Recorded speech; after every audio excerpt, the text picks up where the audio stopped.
evening, Mr. Cagle. Excellent report. But I do have a request, and that request is with the police department. Losing our mental health person, Crystal. We're 30,000, the grant. Temple now has the grant, and that means that Crystal goes to Temple. But then we don't have that special mental health person for our jail and our department. Chief Lopez can talk more on Yes, it. he can. I'm really frustrated with that because we need it. When And- we got, stuff happening over and over again, and it can lead to persons having even convictions of felonies, and it's only because they're having mental health issues. We got to work on that. We got to do something. And if you could look at your budget and find $30,000 somewhere, I found a lot of places. I have to show it to you later. Sure. But it's really major. Just to Major, catch major. everybody up, we had a grant that funded this mental health position.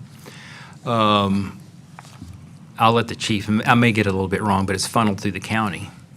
Our grant was fully funded, but Temple lost some, so the county told us either we come up with 30,000 or they're going to give it to Temple, which we didn't think that was right. And so that's what's going to happen at the end of August if we don't. And Chief, you want to come up and give a little better description of that than I can?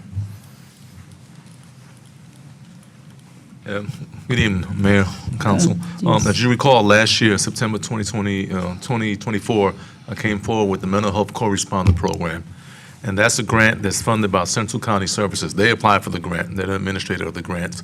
And that grant is supposed to provide us a qualified mental health professional to help us when we have an officer dispatch to a mental health call.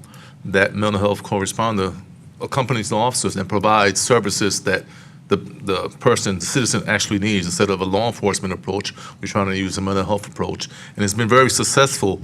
But in April, Central County Services came to us, told us that that grant funding was pulled, but it was pulled from Temple. Temple was funded through the COVID grant, mental health grant that they had. We were funded through another grant, through the diversion program grant. And our grant was good until April of 2026. But again, it still hasn't been funded, but it was good to April 2026. So they asked us to come up with $30,000 to maintain our qualified mental health professional here in Killeen. And we looked in the budget, we just didn't have the money. And so we declined, thinking that that position is going to stay with us because our grant was still good till April 2026. Well, the decision was made to pull our position because Temple agreed to pay $30,000 into their grant. So they pulled our mental health professional and sent her back to Temple. So now they have 2 and we have 0. But do we not have on the community engagement a licensed social worker? But that's a different position, ma'am. That's a position this handles for the homeless outreach team.